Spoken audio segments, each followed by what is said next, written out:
Hi guys, welcome to the weekly reading. This is for the week ahead, June 1st through to June 7th, 2020. Before I get into the astrology, as I normally do, I want you to take a look at the crystals, see which one you're drawn to, and I'll just go through what we have here. It's a rose quartz heart. I have been using that a bit the last few weeks. And the clear quartz, and the rose quartz slab, and one that I've not used for a while, the Unikite Heart. Little Unikite Heart there. It's upside down. Here we go. Alright, so see what you're drawn to there. I'll just hold it like that for you. And I'll just mention a couple of things. If you missed my bonus reading that I did for June, the month ahead of June, for love and relationships, that's a pick a card or pick a crystal reading. You can check that out on my channel. I posted it about a week or two ago. I can't remember now. Also, if you'd like to book a private reading with me, go to the link below to my online store and you can book there. Turnaround time is 7 to 14 business days for standard readings. For urgent readings, you'll receive them within 24 to 48 hours, or you can book like a fast turnaround urgent live reading. And what else? Anything else that I can think of? No, that's it. I'm going to talk about the astrology. All right, so I'll just put the camera down there.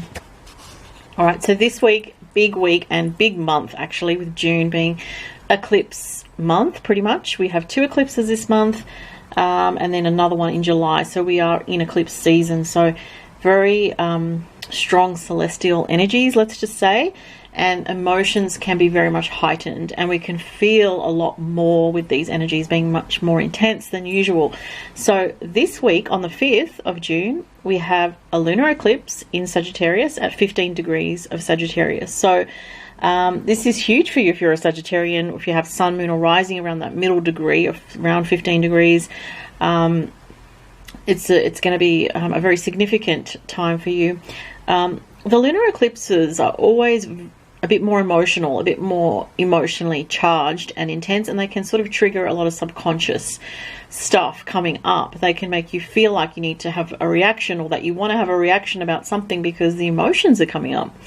So what I'd recommend is, if you are feeling that way this week, you're feeling more intense, or you are fiery, say you're Aries, Sagittarius or Leo, and you're really feeling this fiery eclipse coming up with that full moon in Sag, just sit with that intensity, or find good positive ways to channel it, such as exercise. I just went for a jog half an hour ago because I went to start the weekly reading, and my battery was flat on my camera, so I was like, okay, I'll go for a jog now. So I just sort of fit that in, and it was really great because I'm also feeling the intensity of these energies. And I've got Neptune in Sagittarius in my first house, for those that know astrology, and it's actually very close to this degree. My Neptune is 12, 13 degrees, and this is 15. So yeah, it's I can feel it already. I can feel it in my physical body.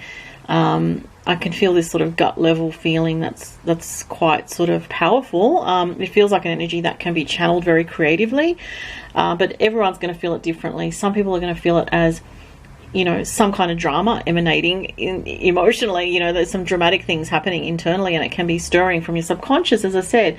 But Sagittarius is all about seeking the truth. It's about finding faith in life and finding your true north. Like, what is your true path? And, it can be about anything for you personally. It's going to depend on where you have Sagittarius in your chart, what placements you have, what planets you have in Sagittarius, if it's close to the eclipse degree. So have a look at your chart, see where you've got 15 of Sag, and what that lunar eclipse is going to be aspecting in your chart, and what houses, of course. So that will tell you some information. Now, I'll just mention quickly, the next eclipse is a solar eclipse, June 21st, and then we have another lunar eclipse in July. So a lot of changes going on, and obviously 2020 is a year of massive change. And I already talked about that on my other channel, Starlight Oracle, when I talked about back in 2017 the Saturn-Pluto conjunction, and also when I talked about Saturn moving into Aquarius. I even mentioned protests happening. This was way before any of the protests that were going on. So if you want to check those videos out, to go to my main channel, Starlight Oracle, look for Saturn in Aquarius video, or November 2017 Saturn and Pluto. What was it? Saturn in Capricorn, actually. But that's a side note. So this week, a lot of energy. Try to manage your emotions and channel them positively. You may want to express your truth to somebody. You may be truths may be being revealed, actually. So if there have been things that people have been hiding, this eclipse in Sagittarius can bring out the truth. It really can. So it can sort of just happen. So that's interesting. It's big energy because this eclipse squares with Mars and also makes contact with Antares, which is known as the heart of the Scorpion. It's a very powerful body, and Antares brings intensity, and it's kind of it's a celestial body that has some resonance with Mars and Jupiter, so it's kind of like got that sort of energy to it. So it's quite fiery, and you know, it's also got the scorpionic quality because it's known as the heart of the Scorpion. So with the eclipse close to that, Antares, I believe, is around 9 degrees of Sagittarius, and the eclipse is 15. It's going to increase the intensity of this full moon. So we could see also a lot more chaos going on this week globally already, and a lot of truths being revealed potentially, like information coming out that's highlighting larger agendas going on, political agendas, because Sagittarius can relate to politics as well. And definitely it will be a week where we see a lot of energy in the global community, a lot on the global stage, politically and socially, and all that sort of thing. So also the full moon makes, I think I mentioned, I can't remember, square with Mars and square to Neptune. So, you know, those energies are kind of strange too, because square with Mars is antagonistic energy and conflict, and the square with Neptune is can be misinformation, confusion, and deception. So yeah, it's very interesting this week. So as I said, that happens on the 5th of June this week. All right. So what else we have this week is what else we have. Mercury sextile Uranus on Friday, so that could be finding solutions to some kind of problem through creative thinking or problem solving, especially if it's something to do with home or family issues. Helpful ideas could be coming through to you, especially if you have anything in your own chart with Cancer or Taurus. On the weekend, also a bit of tension again this weekend with the Sun square Mars, Sun in Gemini square Mars in Pisces, so there could be some confusion about moving forward in some way. Confusion just in general. It's more of a time to sort of, your energy might feel, everyone may feel this sort of lower feeling with their energy, like a bit more tiredness on the weekend with the Sun square Mars. A bit of burnout can be happening there, so it's not really the best time to overtax your energy or push yourself too hard on the weekend.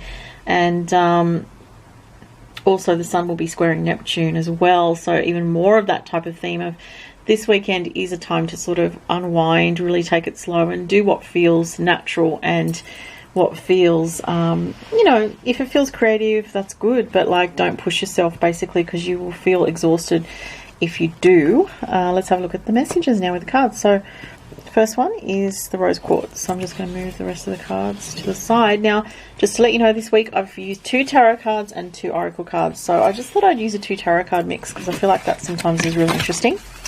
All right, so what are our tarot cards? We have, the Hermit, which is Virgo, and the Wheel of Fortune, which is Jupiter.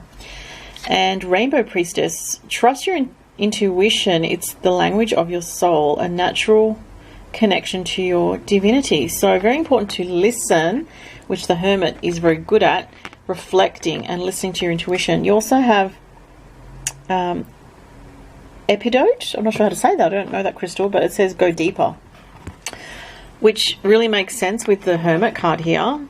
Going deeper within the self this week if you chose this heart crystal here. So I'll just leave that like that. All right, so this week I really like this combination. It's like going within, having realizations, and self-reflection is going to bring about some kind of positive realization that's going to help you move your life forward in some way. And it could be emotionally, mentally, spiritually, or even in the physical sense. The Wheel of Fortune is a very lucky card. As I said, it's it's Jupiter, which is a turn of luck. There could be something fortunate that happens for you this week, or positive developments.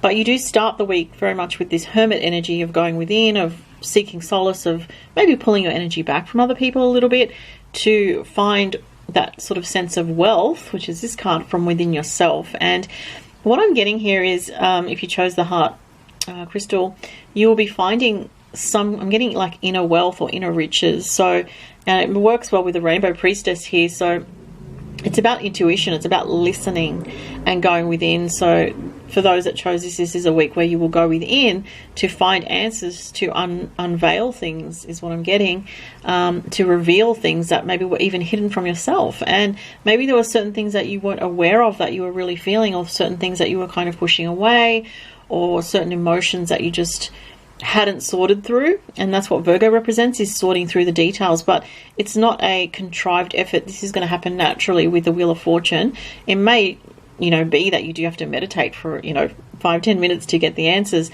or you may just need to journal, or just spend some time in nature just being peaceful. And these realizations that are come to you, they're going to be very positive for you, and you're going to realize a lot that is your intuition validating something for you that you've perhaps thought about intellectually or mentally before, but it's kind of all going to come together for you. I do get a creative energy with this as well, so there may be something creative. I get nature, so spending time in nature as well. Someone may be painting or creating some kind of, or doing some kind of creative project potentially, or something even outdoors, spending time outdoors, and that's helping you tap into your intuition and creativity. I love those messages for the heart. That was gorgeous. I just felt that as a very enriching energy, really beautiful. Okay, so this is for you guys that chose the quartz. Sacred womb. Ooh, the seeds of your creation are blossoming. Time to nurture and birth the new with love, hope, and enthusiasm. Gosh, someone could be thinking about pregnancy, taking that more literally, or relationships does come up here too with the Justice card. That's Libra. And the King of Wands. Someone could be getting pregnant this week. Open the door. Wow, Golden Healer Quartz. Okay, a lot of interesting energy here. I don't want to burn the cards with the candle. Just be careful there. So, okay.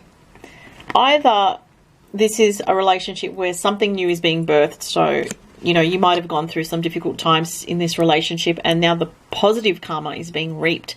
The Justice card is a wonderful card for relationships. It's very positive, and it's like having done the karmic hard work, or having dealt with that karmic workload.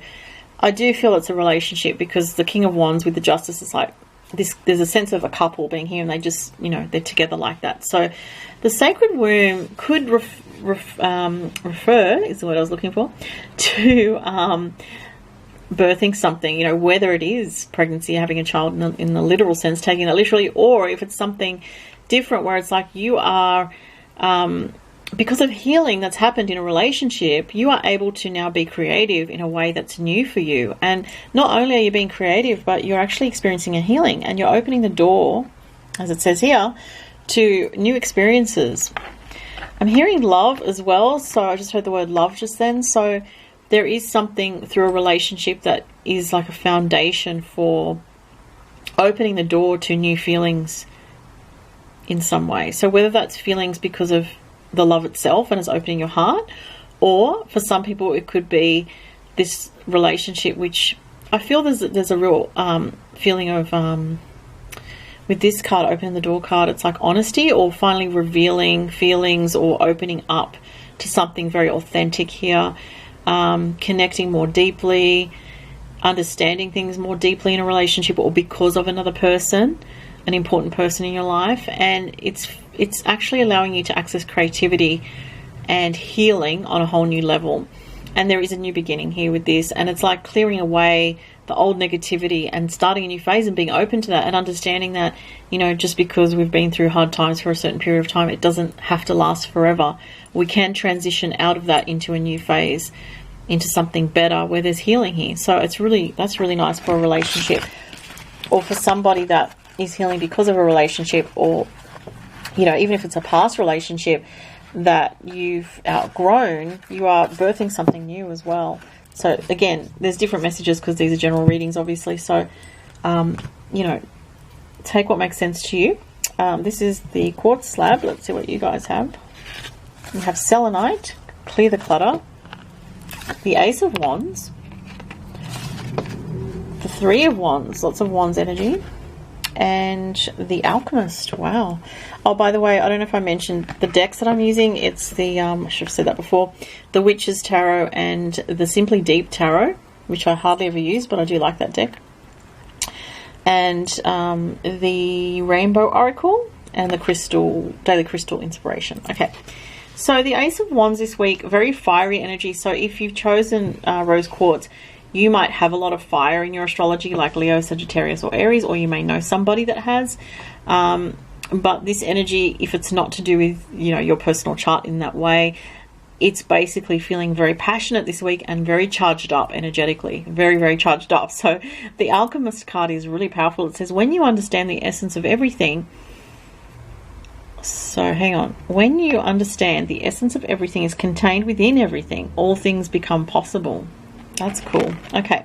So I like this a lot. I feel like for you guys, it's saying that this week, again, this big energy with the eclipse, it's like you're realizing that there's more possible for your life than what you've lived previously. I'm getting that really strongly. So it's almost like opening up to this new energy, but there's something about clearing the past here, because we have this card, selenite, clear the clutter.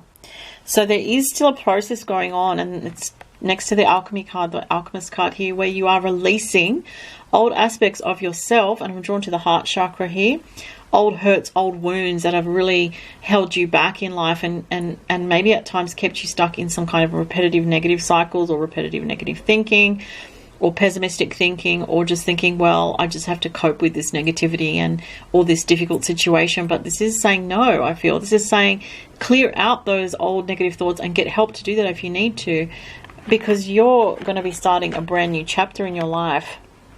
And you're feeling this energy this week as with this Ace of Wands, as you just want to grab hold of life and go forward. You want to see what is out there for you that's new and different. And it's like coming to the end of, again, this feeling with the eclipse also, you know, for you guys, coming to the end of a cycle, starting a new cycle, creative projects, the beginning of something new with the Ace of Wands, and a very passionate new beginning at that. So for some people this could be relationship, but I am getting more emotional, spiritual issues being cleared, and embracing new, more positive aspects of yourself, of your own psyche, of your own potential, and realizing that you have so much more potential that's untapped, and really seeing that and moving forward into that, and finding new ventures and ways forward where you can explore your life with creativity, with inspiration. But there is healing involved here, and there is a need to sort of release some of the past so that you can get the most out of what wants to come your way next. That's pretty exciting. Really amazing messages this week. All right, so this is the Unikite Heart. If you chose this one, you guys have the Page of Swords, Princess of Wands. How funny, two young people come up, and again it's male and female, like a couple here. A young couple is depicted. An airy male energy and a fiery female. So for some people this could literally be, you know, if you're in a relationship, you may be, you or the person you're with could be Gemini, Aquarius, Libra, or have that strong in their chart, or Aries, Leo, or Sagittarius energy. Potentially, that's one way of reading it. Visionary. Oh, I like that. Lemurian Quartz. Practice patience. Ooh, interesting. That makes sense because we have quite young energy here. So there's a lot of enthusiasm with these two, and there's this communication and desire to start something new, and a desire to kind of get going. I'm picking up on a lot of impatience here. So if you pick this one, you may be feeling impatient in love. You may be feeling impatient in, you know, with other people, or wanting to move forward, but you just feel a bit frustrated. The Visionary card says, use your foresight and visionary gifts for guidance, creative planning, and enterprising development. Sorry, I don't have my glasses on. Okay, so that says to me that yes, you're feeling a lot of energy this week and you want to push forward, but there is a need here to work more for you guys on the spiritual level, so on the meditation, or on the planning level, maybe writing down goals, or putting together like a vision board, or writing a list of things that you want to achieve. You know, I for me, for example, I've written things down years ago that I wanted to do, and just the time was never right. And then, you know, 2 years later, I could start doing it. I've had that happen to me before, where it's just like, as much as I've wanted to do those things, I haven't been able to until the right timing. So I'm getting something about, you know, you want to manifest certain things, but there's also divine timing involved. But you can still work on those things on the spiritual level by imagining them. So say, for example, you want to buy a home, but you just don't have the funds just yet. Work on spending 1 or 2 minutes, or even less than that, just in meditation and visualizing, you know, what your home is going to look like, some of the details, you know, where you'd like to live, and would you like to be by the water or near forests or mountains, you know, things like that to inspire you. So there's something like this going on for you this week, where there's a lot of impatience and a desire to sort of get out there and do things, but there's some work that needs to be done on the planning aspect or on the visualization, manifesting aspect. And just see if there's any other messages with this. Someone could be dealing with the young people this week, or children, or you know, teenagers, or family issues is another message that I'm getting here. And sort of, I'm getting the word negotiating. So I feel like almost this is the mum here, and this is like 2 teenagers or 2 younger kids potentially. And it says practice patience. So this could just be for one person, someone, a maternal mother figure who's dealing with her kids this week. That's another message I'm getting. And she seems a little bit frustrated. Like, that's the energy I'm picking up on. So it's just asking you to be patient this week, because as I said in the beginning, the energies are very intense with the lunar eclipse in Sagittarius. And, you know, no one wants to fly off the handle and regret it later, basically. Let's just see if there's anything else, because I feel like there might be another message. I heard creative projects, so you may get involved this week in something creative with young people or within a group of people. It could be work-related, or it could be family or friends. It could be a get-together as well for some people this week. But one of the main messages here is have patience for this group. I'm really feeling that. And easier said than done, I know, but having patience this week for some reason is important for this group. So you might be tested in your patience with people this week. It could be family, or it could be just some other people you're dealing with, work people, family, even friends or others. So those are the messages, guys. Thank you so much for watching, and if you enjoyed the reading, press the like button. Appreciate it. Thank you so much, everyone. Have a fantastic week ahead, and yes, manage the energies well for yourself with this lunar eclipse, because, as I said, very, very intense week. Thanks, guys. Bye.